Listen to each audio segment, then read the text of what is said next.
The Pixel 9 Pro and 9 Pro XL prove how AI features complement the experience with practical features that just work, all while sporting upgrades to their display, cameras, and performance. After using the Pixel 8 Pro for over 6 months as one of my daily drivers, I can tell how it has exceeded my expectations. Not only is it one of the best Android phones around, but also one of the best phones overall with its impressive AI features and camera performance. That's why I am eager to test its successors, the Pixel 9 Pro and Pixel 9 Pro XL. The company is rearranging its Pixel lineup because instead of just one flagship model, we are getting two instead, while the standard Pixel 9 and Pixel 9 Pro Fold round things out on the other ends of the spectrum.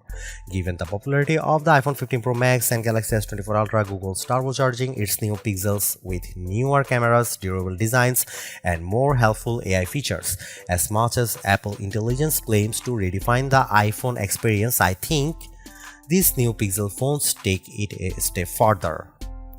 In my Pixel 9 Pro and 9 Pro XL hands-on, I will explain the main differences between the two as well as sharing my early impressions to see if they are worth the money. Just as a reminder, the Pixel 8 Pro launched at $100 more than its predecessor last year with its $999 starting cost, and that's for a phone with a 6.7-inch display. That's why the Pixel 9 Pro XL is regarded as its true successor because of its 6.8-inch display, whereas the Pixel 9 Pro has a smaller 6.3-inch one. Unfortunately, Google's also marking up the prices of its new Pixels. I think it's a mistake because Pixels have historically undercut the competition, making them much more appealing options without forking over the typical flagship cost. The Pixel 9 Pro and 9 Pro XL fetch for $999 and $1,099 respectively, which means yet another $100 increase for a phone with the same sized screen as the Pixel 8 Pro. Pixel 9 Pro and 9 Pro XL pre-orders are available right now with 4 color options to choose from: Obsidian, Porcelain, Hazel, and Rose Quartz. On the surface, the same peculiar design traits that make the Pixels distinct are present here, but with slight alteration.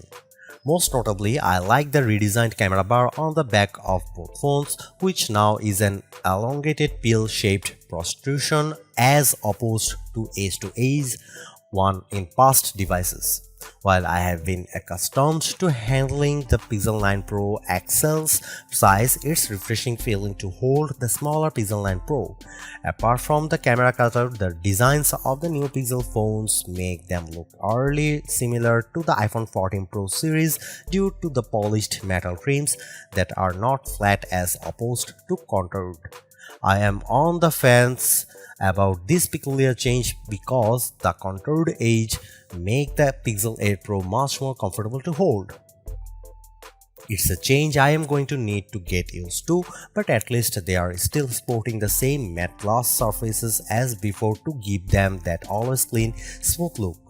Google claims they are twice as durable as the Pixel 8 generation, while Corning Gorilla Glass Victus 2 protects the screens. I also like the 4 color options they are available in, especially Rose Quartz with its subtle amount of saturation. One of the biggest areas Google improved on was the introduction of its actual displays with last year's Pixel 8 lineup, which I point out in my Pixel 8 Pro review. The company claims that the Super Actual displays in its new Pixels, however, are 35% brighter with peak brightness outputs of 2700 nits. They are ambitious claims for the 6.3 and 6.8-inch displays of Pixel 9 Pro and 9 Pro XL, but given how the Pixel 8 Pro realistically peaks at 1526 nits, I'd be happy if it manages to exceed 1600 in our benchmark testing. I pulled up a couple of 4K HDR videos on YouTube on both phones, and I'm glad to report that they are just as lovely as ever, complete with wide viewing angles and deep colors that catch my attention. I have got to give Google credit here because unlike other flagship pairs, the Pixel 9 Pro and 9 Pro XL are outfitted with the same camera arrangement. This turns out to be a 50 megapixel main camera, 48 megapixel ultra wide and 48 megapixel telephoto with 5x optical zoom. The latter spec is important because its rivals typically have a divide, much like how the iPhone 15 Pro gets a 3x optical zoom while the iPhone 15 Pro Max gets the better 5x one. So it's nice that Google's giving both phones the same 5x optical zoom. If that's not enough, their selfie cameras are also getting a tremendous boost with 42 megapixel front-facing cameras with autofocus.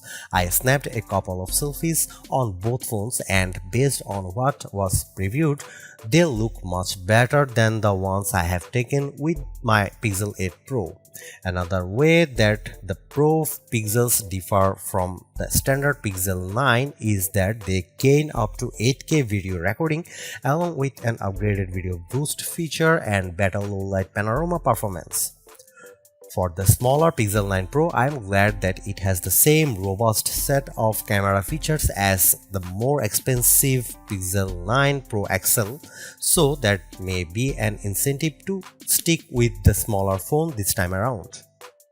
The biggest area of opportunity for the Pixel 9 Pro and 9 Pro XL without a doubt has to be its processing performance, mainly because it's underperformed against rivals chips like Apple's A17 Pro and Qualcomm's Snapdragon 8 Gen 3.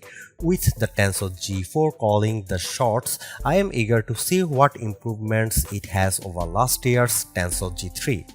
First of all, both flagship models are accompanied by a generous 16 GB of RAM, which not only allows it to better multitask between apps, but it also boosts its AI performance. I was impressed by how it took just 4 seconds for it to generate a custom image with its new Pixel Studio generator. Google claims that the Tensor G4 is 20% faster at web browsing and 17% faster launching apps. Other everyday tasks like running apps and moving around the interface feels buttery smooth with its actions and animations. Although the Tensor G4 chipset needs to pull out all of the stops when it comes to benchmark tests, the Tensor G3 lagged way behind the competition. Google's unintentionally putting itself in a bind with this year's Pixels because of the price hike for the larger Pixel 9 Pro XL. It's hard to tell right now if the $100 increase is justified by its new AI features, so I think it will ultimately come down to how well these flagships perform in all the usual categories. On the flip side, however, I have to applaud Google for giving its smaller phone the same amount of love by keeping the same set of cameras found with the pricier Pixel 9 Pro XL. In fact, it's a front runner for those who prefer smaller phones. These phones kick off the upcoming holiday season, so they can't afford to come up short knowing that the iPhone 16 is right around the corner. They need to set the bar high or face being written off by competing device between now and the end of the year. I know that price hikes are inevitable, but these Pixels need to overperform in order to stay relevant and remain competitive.